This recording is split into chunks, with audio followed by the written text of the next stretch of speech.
Ah yes, Kakariko Village, just like I remember.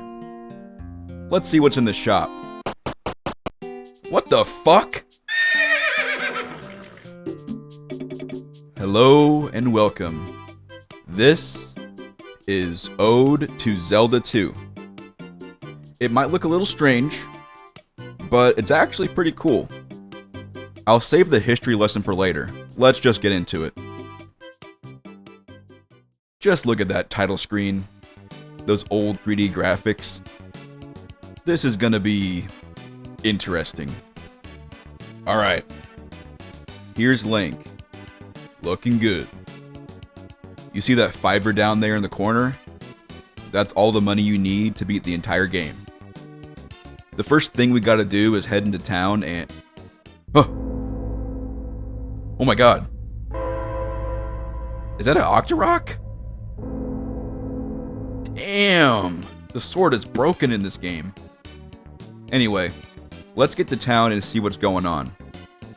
In the shop, as you saw before, we have a boomerang, a bottle, a slingshot, and a horse for 999 rupees. I really want that horse. The only thing you actually need is the boomerang, so let's go ahead and get it. Before we head out, we gotta go see Zelda. Nice.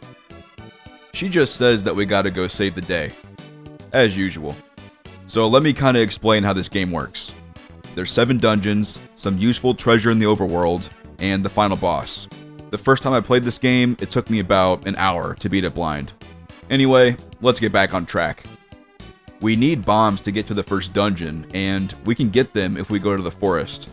On the way, I'm gonna try to pick up all the rupees I can so I can get that horse later. Alright, we got the bombs, now we gotta go to the graveyard. I wonder what the ghost will look like.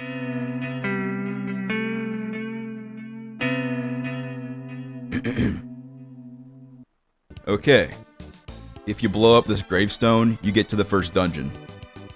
The dungeons of this game are simple enough. They're more like Zelda 1, where the main obstacle is combat, rather than puzzle solving. Here we have the first boss. Isn't it beautiful? It's based on the Patra from Zelda 1. Remember that guy? I can kinda see it. Once you beat him, you get the candle. There's these lanterns you can light up all over the game, and most of them don't do anything, but the ones in front of this rock let you into the cave. Alright, nice. We got the bow. Honestly, I love the graphics in this. You can tell the creators had a lot of fun with it too. It was made by Biebersoft Entertainment, who made a bunch of spoof games like this back in the 90s.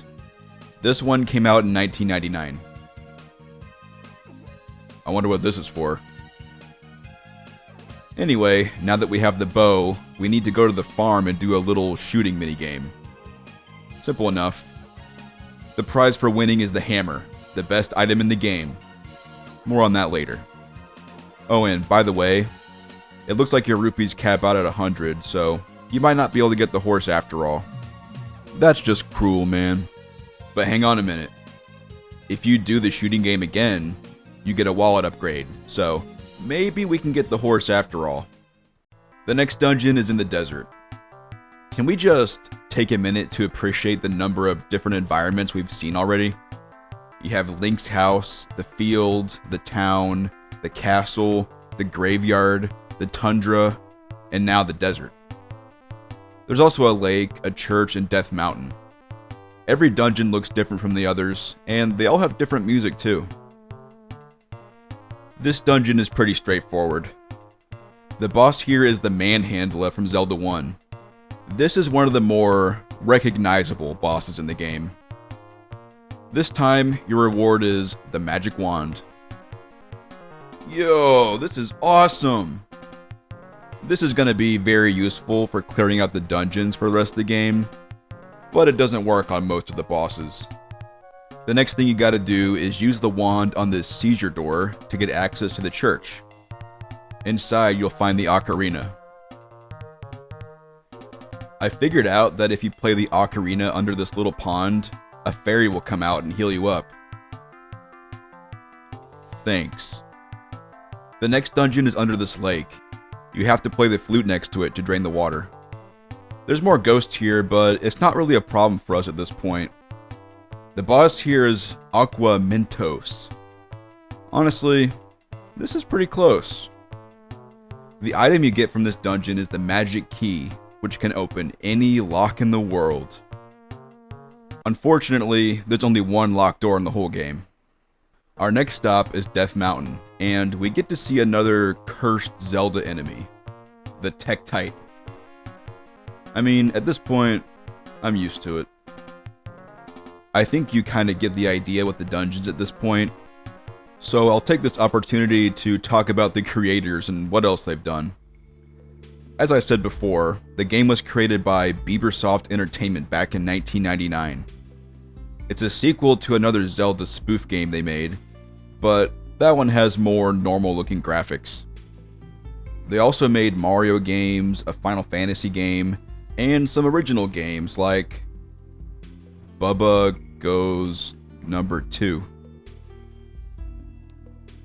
Anyway, the boss here is Dig Dogger. If you couldn't tell, the difficulty in this game isn't very high. The beginning can be a little tough since you only have 3 hearts and there's no invincibility period after you get hit.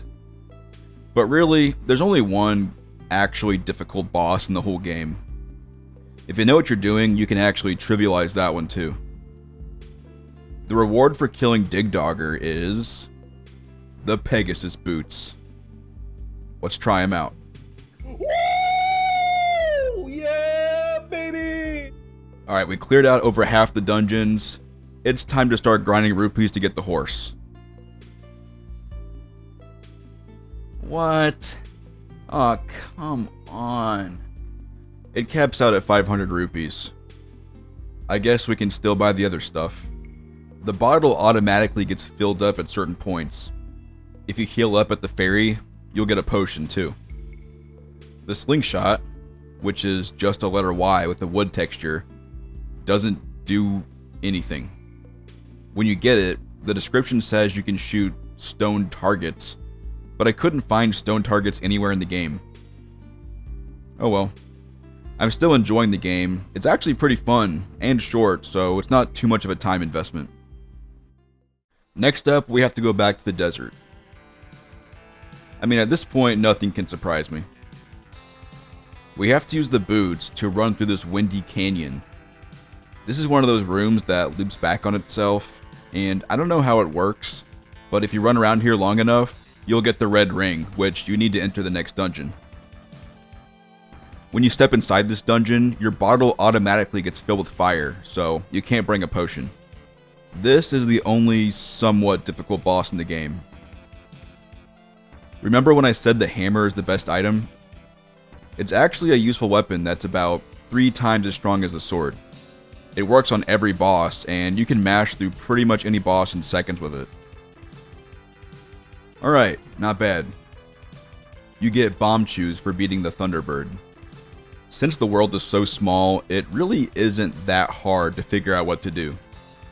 I saw this weird rock that was way out of reach back at the graveyard, so as soon as I picked up the bomb chews, that's the first place I thought to go. What's up, bro? Alright, now we have the meat. All we gotta do is figure out who wants it. If you were exploring thoroughly, you would have seen this dude back at the village. There's only 2 dungeons left. This is a quick one too. The boss here is the Horsehead from Zelda 2, and the hammer will take him out really quickly. He's a little tricky without using the hammer, but he's really not that hard either way. After you beat him, you get the raft. Before we wrap up, there's some secrets I want to show off. Over here, if you look across the water, you'll see a guy holding a green lightsaber. I just felt like I should point that out before the end of the video. And there's also that one mushroom. What's up with that weird mushroom? What? It contains a secret area. This is the Maze Island from Zelda 2. Cool. Take this and leave. It was one of Ganon's finest. There's no way. Oh my god. Yes! Yes! Yeah, this might be the best game ever made. So as far as I can tell, that's all the secret stuff you can get in the game. There might be some kind of use for the slingshot, but I couldn't figure it out. You need the wallet upgrade to get it, so it might be useful for something, but yeah, I couldn't find anything. Since we have the raft now, we can go over here and get the blue ring. This is what you need to enter the final dungeon. It actually has a new enemy type, the Wall Master. If they touch you, you get sent back to the start of the level. The boss here is Gleeok, one of the cooler bosses from Zelda 1. It's pretty easy whether you use the hammer or not, just run up and mash. The last item in the game is the silver arrows. There's nothing left to do but go kill Ganon.